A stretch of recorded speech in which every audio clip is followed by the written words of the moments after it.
दोस्तों आज मैं आपको अपने दोस्त सोनू भाई से मिलवाऊंगा। मेरे ही प्लाटून का और मेरा ही बैचमेट है। दिल्ली पुलिस में सिलेक्टेड है और 2022-23 में एसएससी जीडी की जो वैकेंसी आई थी उसमें भी भाई का सिलेक्शन हो गया था। और किस प्रकार से उसमें रह गई है आपको बताएंगे। फाइनल मेरिट में भी भाई का नाम है, फिर भी किस प्रकार से रह गई है आपको बताएंगे, क्या कारण था वो और दिल्ली पुलिस की इनकी क्या स्ट्रेटेजी थी यही बताएंगे। तो क्या हाल है सोनू भाई? बढ़िया भाई।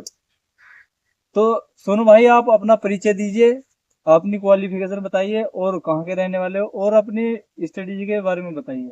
जय हिंद दोस्तों, मेरा नाम सोनू प्रजापति और मैं यूपी के देवरिया जिले का रहने वाला हूं, जो कि गोरखपुर के पास पड़ता है। तो भाइयों, आपको मैं बता दूं कि मेरा एसएससी 2022-23 में सीआरपीएफ में सिलेक्शन हो रखा था, लेकिन विदहेल्ड कर दिया था उसमें।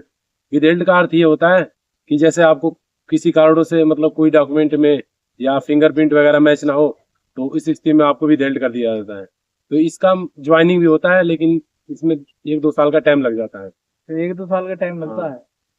तो मतलब कि आपकी ज्वाइनिंग अभी भी हो सकती है। हाँ, ज्वाइनिंग मेरी अभी भी हो सकती है। तो एसएससी में कौन सी पोस्ट मिली थी आपको? एसएससी में भाइयों में सीआरपीएफ में सिलेक्शन था। हम्म। और उसके बाद मैंने ज्वाइनिंग नहीं हुई, तो मैंने मतलब ऐसी तैयारी जारी रखी और फाइनली दिल्ली पुलिस में मैंने ज्वाइनिंग, दिल्ली पुलिस का पेपर मैंने दिया और उसमें मेरा सिलेक्शन हो गया। लगभग कितने महीने की तैयारी करी थी फिर दिल्ली पुलिस? पहले से तो आपने तैयारी कर रखी थी, खैर जब आपने जीडी का कार्ड दिया तो तैयारी तो फिर तुमने एक्स्ट्रा तैयारी भी करी थी या उसमें ही हो गया था? देखो भाई, तैयारी तो 70-80% था ही, और बाकी थोड़ी सी जीएस और एक्स्ट्रा एफर्ट मार ली। और कंप्यूटर अलग से आता दिल्ली पुलिस में, तो इस पे मैंने जोड़ दिया और उसको इस हिसाब से ये भी कंप्लीट हो गया। और ये है कि आप अपनी मतलब तैयारी जारी रखें। कितने नंबर थे आपके दिल्ली पुलिस में? दिल्ली पुलिस में भाई मेरे नंबर 78 थे। 78 में बहुत बढ़िया स्कोर था दिल्ली पुलिस में। तो आप ये और बताइए, दिल्ली पुलिस में आपने किस प्रकार की स्ट्रेटेजी फॉलो करी, कहाँ से पढ़ा? आपने सेल्फ स्टडी करी या ऑनलाइन पढ़ा?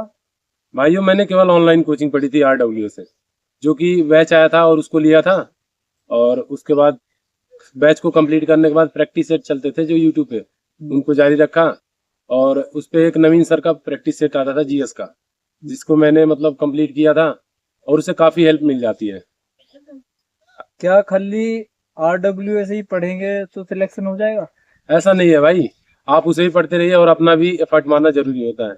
जैसे मैंने करंट अफेयर्स के लिए उत्कर्ष क्लासेस को दे रखा था और कम से कम 1 साल से उत्कर्ष क्लासेस पे पढ़ता था करंट अफेयर्स, जिससे वहां कुछ जीएस कंप्लीट हो गई और नवीन सर से कुछ कंप्लीट हो गई। ये तो है, उत्कर्ष जो सर है वे बहुत बढ़िया पढ़ाते हैं। करंट के साथ साथ आपकी स्टैटिक जीके भी अच्छी हो जाती है और कुछ इतिहास हाँ के हाँ, पॉइंट भी वे कवर करवा देते हैं। और काफी चीजें रिवीजन भी हो जाता वहां हाँ, से। ये तो बहुत बढ़िया है सर। तो सोनू भाई आप ये और बताइए, जो दोस्त फ्रेशर है अब या जिन्होंने 12th करी है, दिल्ली पुलिस कांस्टेबल में सिलेक्शन ले सकते हैं? अब बिल्कुल ले सकते हो भाई, बस एक कंटिन्यूटी बनाओ और कोशिश ये करो, उसके बाद प्रैक्टिस करो।